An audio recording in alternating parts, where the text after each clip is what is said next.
ಪ್ರಿಯ ಸ್ನೇಹಿತರೆ, ಇಂದು ನಾವು ಮಾತಾಡೋಣ ಒಬ್ಬ ಸಾಮಾನ್ಯ ಹುಡುಗನಿಂದ ಅಸಾಮಾನ್ಯ ಸೂಪರ್ ಸ್ಟಾರ್ ಆದ ಕಥೆಯ ಬಗ್ಗೆ.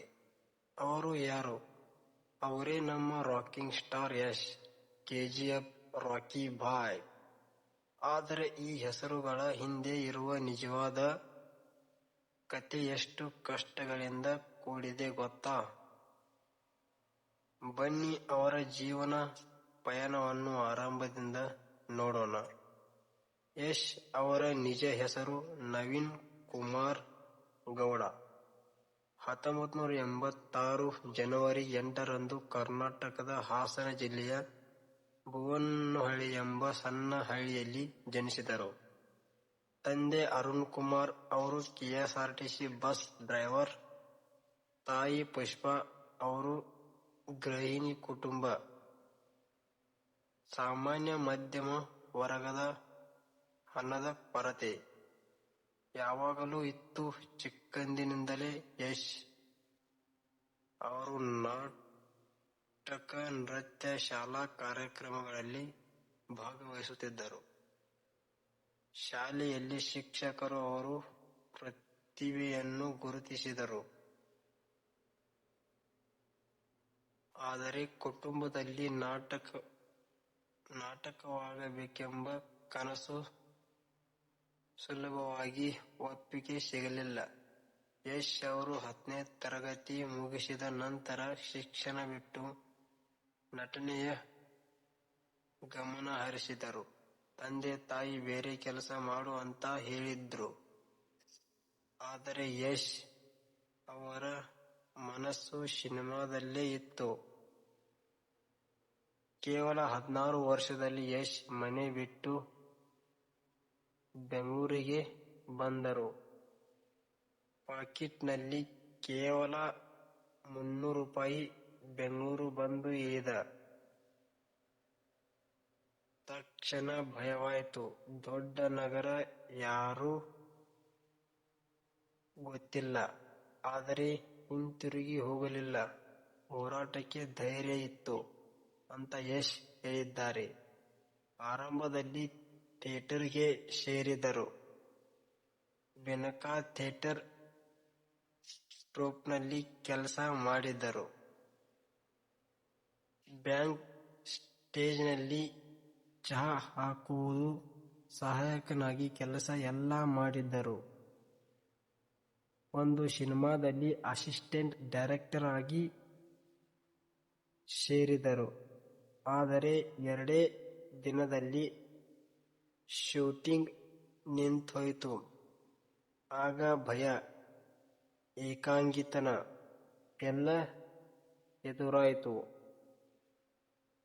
ಆದರೆ ಯಶ್ ಹೇಳ್ತಾರೆ, ನಾನು ಯಾವಾಗಲೂ ಕಾನ್ಫಿಡೆಂಟ್, ಹೋರಾಟಕ್ಕೆ ಹೆದರಲಿಲ್ಲ. 2004ರಲ್ಲಿ ನಂದಗೋಕುಲ ಸೀರಿಯಲ್ನಲ್ಲಿ ಡೆಬ್ಯೂದಲ್ಲಿ ರಾಧಿಕಾ ಪಂಡಿತ್ ಅವರನ್ನು ಮೊದಲ ಬಾರಿ ಭೇಟಿಯಾದರು. ನಂತರ ಹಲವು ಸೀರಿಯಲ್ಗಳಲ್ಲಿ ನಟಿಸಿದರು. 2007ರಲ್ಲಿ ಜಂಬದ ಹುಡುಗಿ ಸಿನಿಮಾದಲ್ಲಿ ಸಣ್ಣ ರೋಲ್. 2008ರಲ್ಲಿ ಮುಗ್ಗಿನ ಮನಸ್ಸು. ಇದು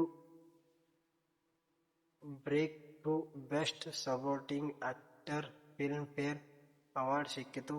ಆದರೆ ಮೊದಲ ಲೀಡ್ ರೋಲ್ ರಾಕಿ ಫ್ಲಾಪ್ ಆಯಿತು. ಆದರೆ ಯಶ್ ನಿರಾಶೆಯಾಗಲಿಲ್ಲ.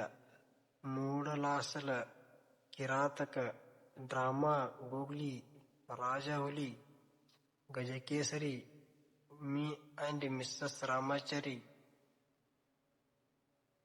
ಬ್ಯಾಕ್ ಟು ಬ್ಯಾಕ್ ಹಿಟ್ಗಳು. ಇದರಿಂದ ರಾಕಿ ಸ್ಟಾರ್ ಎಂಬ ಬಿರುದು ಬಂತು. 2018ರಲ್ಲಿ KGF chapter 1 Prashanth Neel direction Yash Rocky Bhai ಆಗಿ ಜೀವಂತವಾದರು. Cinema pan India hit. Kannada ಸಿನಿಮಾವನ್ನು ಜಾಗತಿಕ ಮಟ್ಟಕ್ಕೆ ಕೊಂಡೊಯ್ದರು. 2022ರಲ್ಲಿ ಕೆಜಿಎಫ್ ಚಾಪ್ಟರ್ 2 ಇನ್ನೂ ದೊಡ್ಡ ಹಿಟ್. ಇಂದು ಯಶ್ ಅವರು ಭಾರತದ ಅತ್ಯಂತ ದುಬಾರಿ ನಟರಲ್ಲಿ ಒಬ್ಬರು.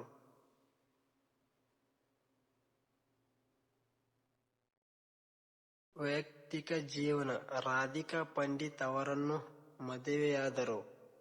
ಇಬ್ಬರು ಮಕ್ಕಳು ಆರ್ಯ ಮತ್ತು ಯತರು. ಯಶೋಮಾರ್ಗ ಫೌಂಡೇಶನ್ ಮೂಲಕ ಸಮಾಜ ಸೇವೆ ಮಾಡ್ತಿದ್ದಾರೆ. ಯಶ್ ಹೇಳ್ತಾರೆ, ನೀವು ನಂಬಬೇಕು, ನೀವು ಏನೂ ಆಗಬಲ್ಲಿರಿ ಅಂತ ಯೋಚಿಸಬೇಕು.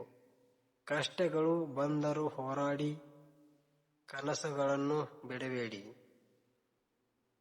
ಅವರ ಕತೆ ನಮ್ಗೆ ಕಲಿಸುವುದು ಸಾಮಾನ್ಯ. ಕುಟುಂಬದಿಂದ ಬಂದರೂ ಧೈರ್ಯ, ಕಠಿಣ ಪರಿಶ್ರಮದಿಂದ ಏನೇ ಆಗಬಹುದು. ಯಶ್ ಅವರ ಮತ್ತೊಂದು ದೊಡ್ಡ ಪ್ರಾಜೆಕ್ಟ್ ರಾಮಾಯಣ. ನಿರ್ದೇಶಕ ನಿತೀಶ್ ತಿವಾರಿ. ರಣಬೀರ್ ಕಪೂರ್ ರಾಮನ ಪಾತ್ರದಲ್ಲಿ, ಸಾಯಿ ಪಲ್ಲವಿ ಸೀತೆಯಾಗಿ, ಯಶ್ ಅವರ ರಾವಣ ಪಾತ್ರದಲ್ಲಿ. ಇದು ಭಾರತದ ಅತ್ಯಂತ ದುಬಾರಿ ಚಿತ್ರಗಳಲ್ಲಿ ಒಂದು. ಯಶ್ ಅವರು ರಾಮಾಯಣ ಪಾತ್ರಕ್ಕೆ ತುಂಬಾ ಉತ್ಸುಕರಾಗಿದ್ದಾರೆ. ರಾವಣನಲ್ಲಿ ಅನೇಕ ಆಯಾಮಗಳಿವೆ. ಶಕ್ತಿ, ಬುದ್ಧಿ, ದುರಹಂಕಾರ. ಇದನ್ನು ಹೊಸ ದೃಷ್ಟಿಯಿಂದ ತೋರಿಸುತ್ತೇವೆ ಎಂದು ಹೇಳಿದ್ದಾರೆ.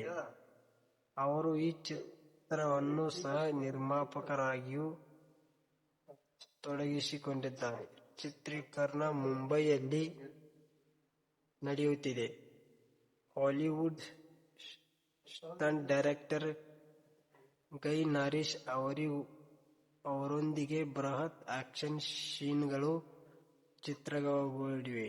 ಇದು 2 ಭಾಗಗಳಲ್ಲಿ ಬಿಡುಗಡೆಯಾಗಲಿದೆ. ಕೆಜಿಎಫ್ 3 ಕೂಡ ಸ್ಕ್ರಿಪ್ಟ್ ರೆಡಿ ಇದೆ. ಈ 2 ಚಿತ್ರಗಳ ನಂತರ ಬರುತ್ತದೆ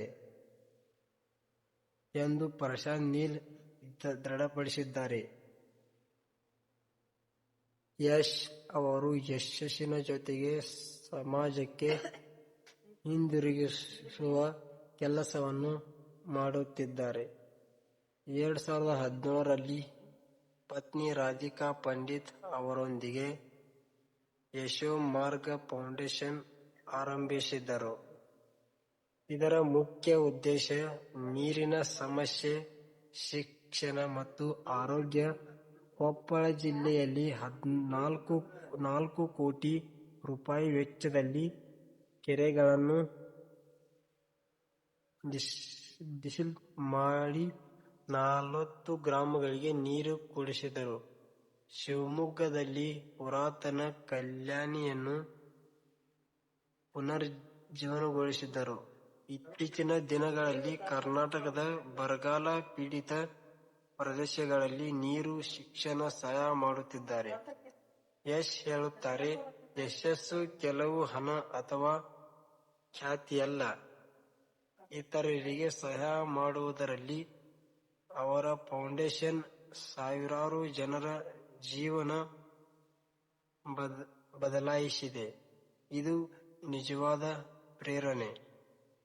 ಪ್ರಿಯರೇ, ನಿಮ್ಮ ಕಥೆಯೂ ಇಂಥದ್ದೇ ಆಗಲಿ.